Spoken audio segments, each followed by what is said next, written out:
Good night, fellow punters. The clock on the wall says 3 minutes to 10 o'clock on whatever night of the week it is. The first day of the Aintree Festival is over. Piss and rain all day, but that's nothing new. Puddles and floods on the road everywhere. I was in Strokestone there earlier for half an hour. You want to take it easy on the roads. Shout out to a few newcomers on the bus. And Pato, Patrick McManus, Dylan Mack, Neil Spence, and Kevin Kay. And he threw a tenner into the kitty as he boarded the bus. Thank you, sir.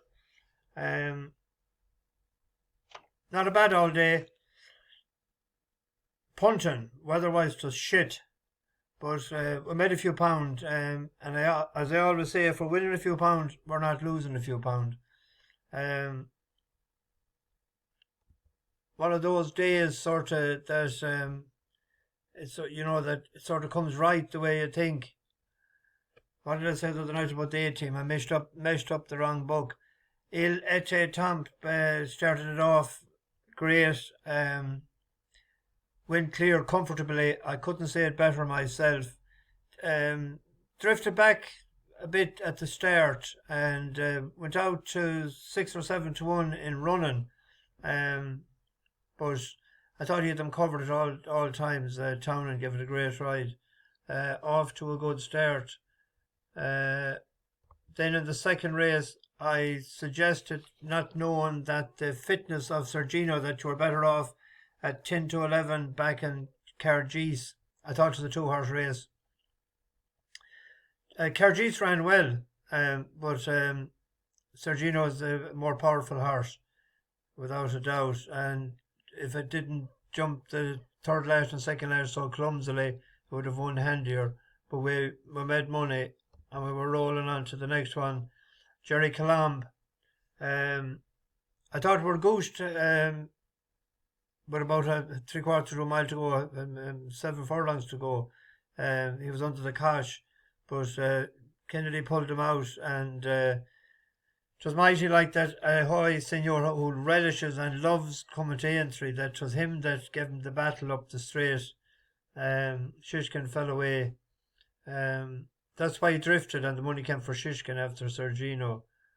But just shows how good a performance Galopin Deschamps was in the Gold Cup to win. And this was the one, I thought actually when it crossed the line, I thought we were bet.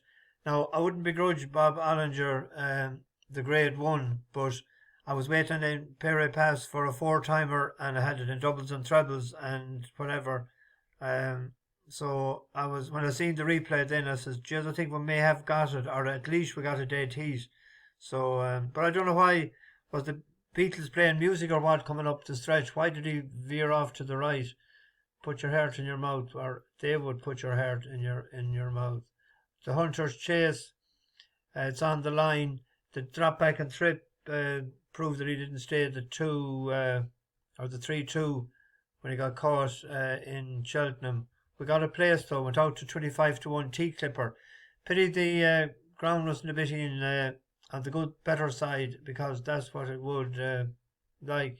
But it's great to see it getting into 5th anyway. So we were going to the bookie again with our wheelbarrow, and Sans Brute, there was a good gamble on him. I think he was 12s yesterday evening.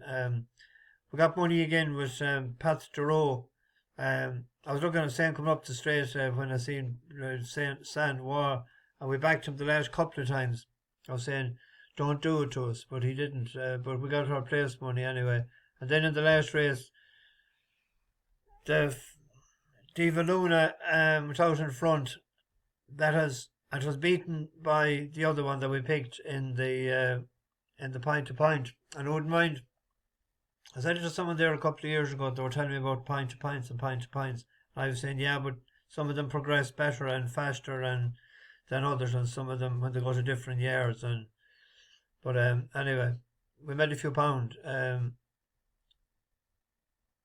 On to tomorrow. Tomorrow, that was an Annie, wasn't it, the song? Tomorrow. I know the way you're thinking was wildly impressive in Cheltenham. It's gone up, I think it went up £13. Yeah, £13. I'm taking it on. I'm taking it on with the same colours. Taking it on with Iroko.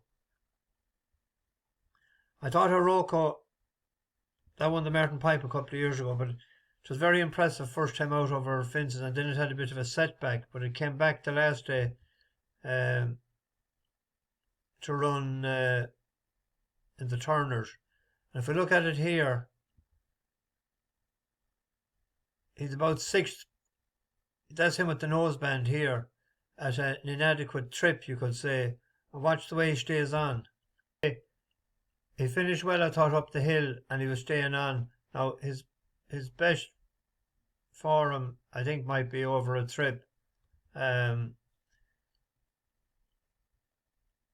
the selection tomorrow in the first race. In the second race, it's the handicap hurl. Katira is the gone favourite. I think it was 10-1 yesterday, and it opened up sevens there a while ago. Well, I say, yes, I better turn my sheet. Yes.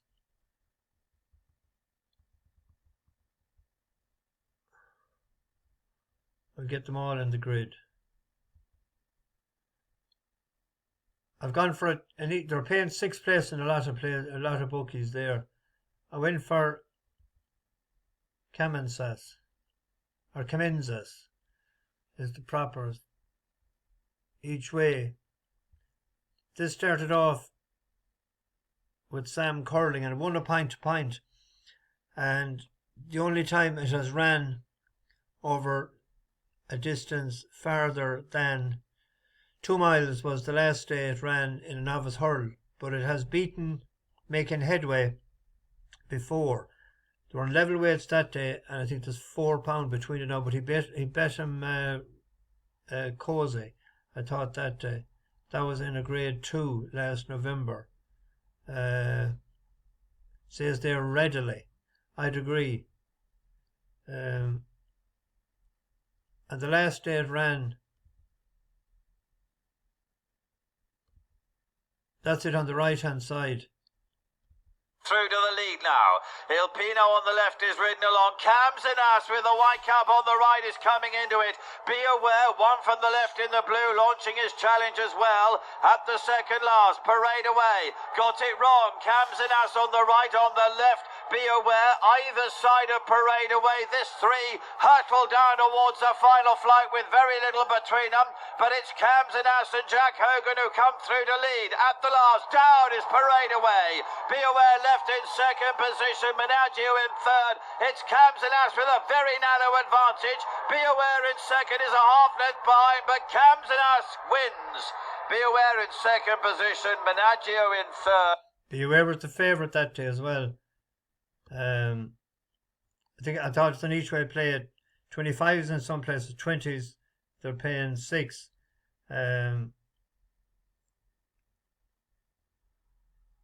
Of course, the danger is skeletons, because it has been laid out for this, obviously. But the fact that Making Headway is second favourite, we beat it handily before.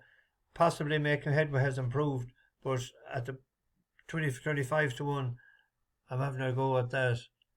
On to the 255, which is the grade 1 race. Mystical Power is the 5-4 favourite. That was second. Second and third there in the Supreme. Dysart Enos didn't run in the Mayor's Novice, which was supposed to. Golden Ace won. But I'm going to show you the race that I think I'm going to have an each way bet in it. This is the Supreme. Watch Mistergif behind. And people are saying that, and we were on Firefox, but I think if this had got a run, this could have finished a lot well, it would have finished a lot closer than the 5th that had finished. Keep an eye on it. Loose up in behind. Under pressure and whisk back the advantage. He lost all momentum there, but he won so cosily in Limerick, and actually 2 horses won in Limerick today that had finished behind him in his maiden. Well, actually, we had a winner in Limerick today as well, the Big Cloud. The other one drifted out like a barge. He wasn't off the air today, which was a pity for each way money. He drifted out to 10s, and that doesn't happen too often. But I think that at 12 to 1 there, 11 to 1, I'm backing that each way tomorrow.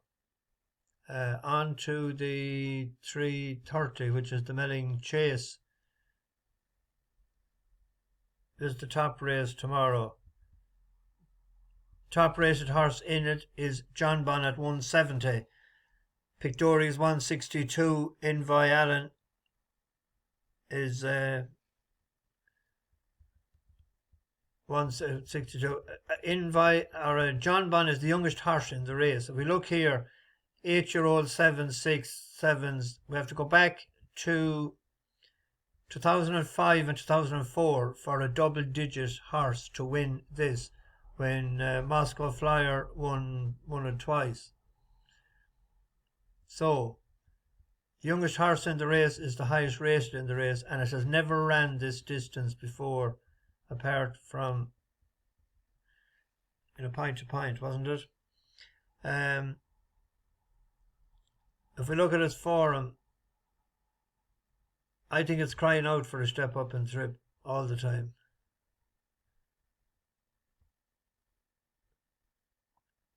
It'll be able to settle a bit better. 2 miles the whole time there. On a point to point in November 2020.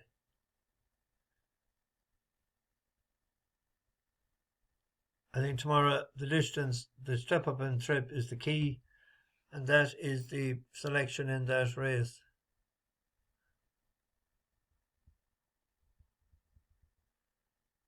There's 3 10-year-olds and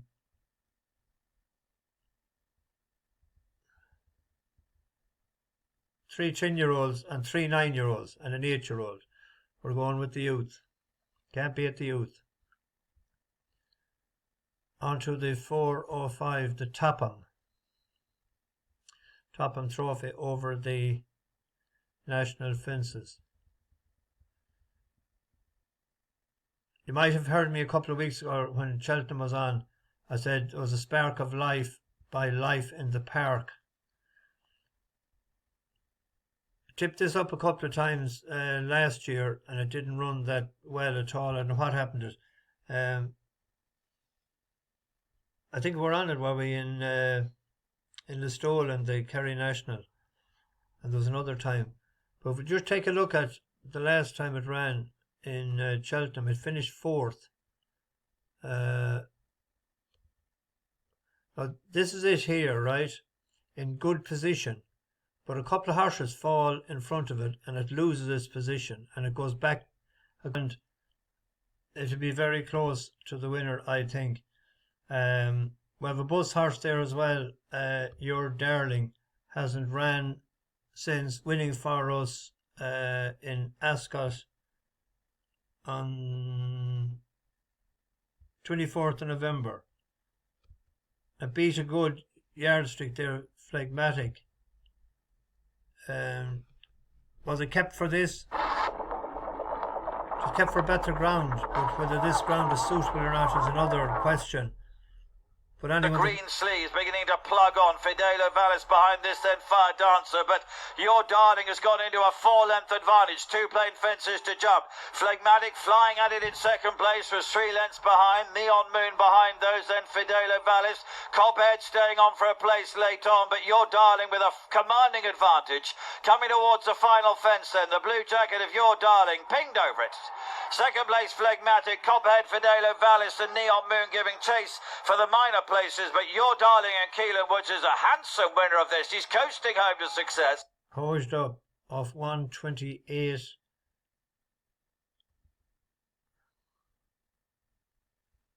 what is it? What did he put it up?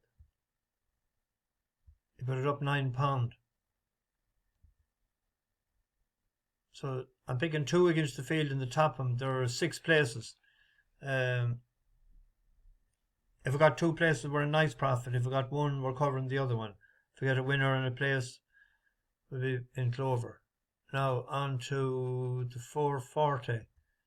I found this the most difficult race of all. That's why I'm so late putting it up, because I looked at videos and I twisted it around or whatever. And Dancing City, we backed that. It was third in the Albert Bartlett. Reading Tommy Wrong, there was a heap of money for that day, and it went off favourite. Came nowhere after being impressive before. But what did it beat? I went on the horse that didn't go to Cheltenham, and it's 3 for 3.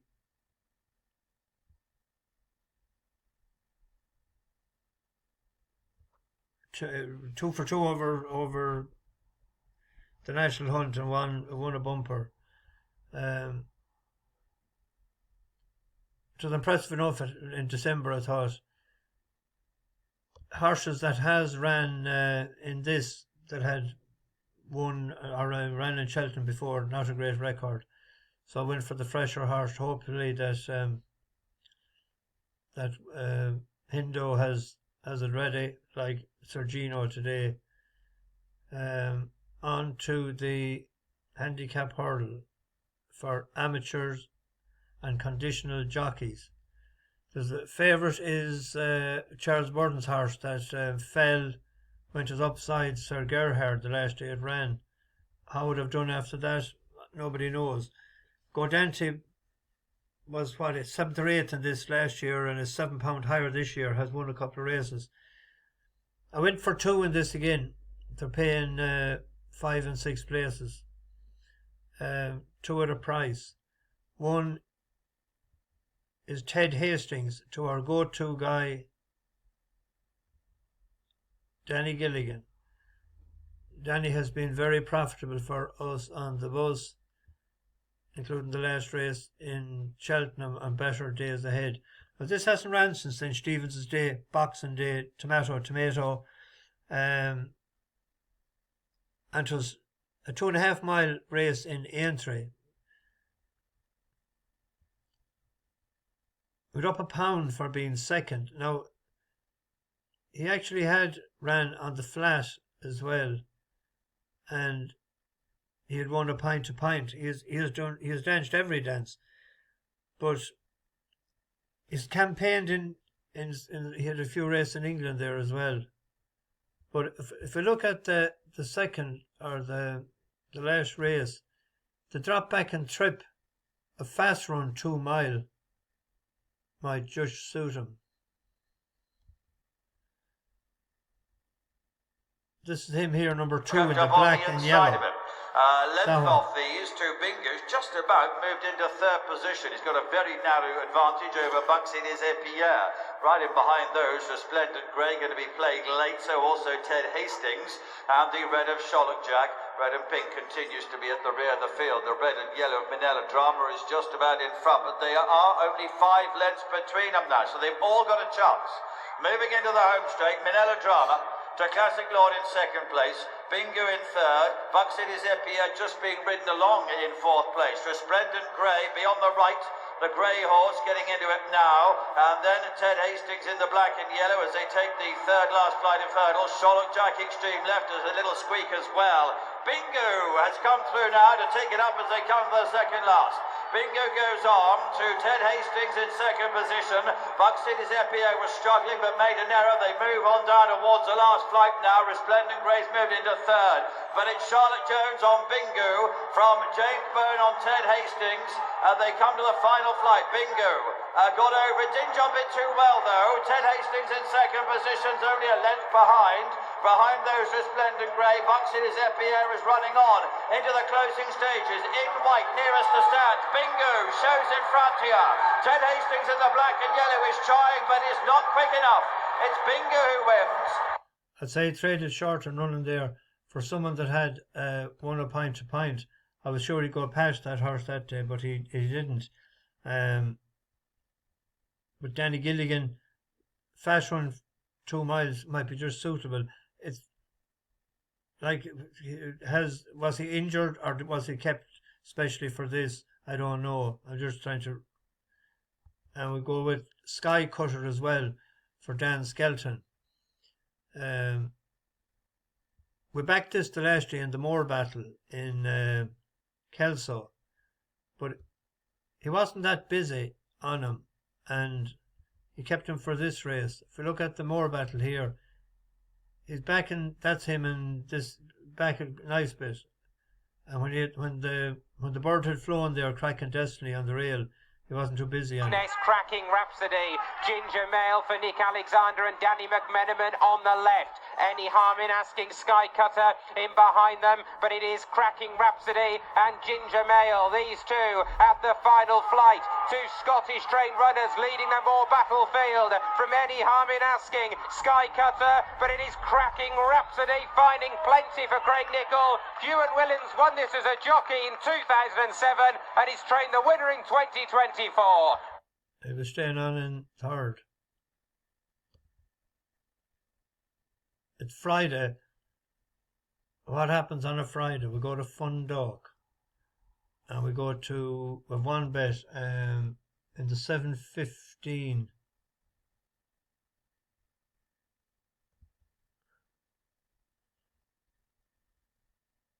This is the 7:15.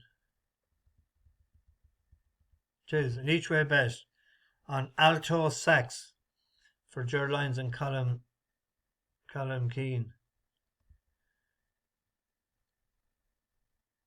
My sister used to play the alto sax, and I played the tenor sax when I was 13, and I was 12 and she was 13. That was our first band. We knew 4 tunes the first night we went out playing. Bye Bye Love was the first song we played ever. But I think the Step Up and Trip might suit this tomorrow night. Where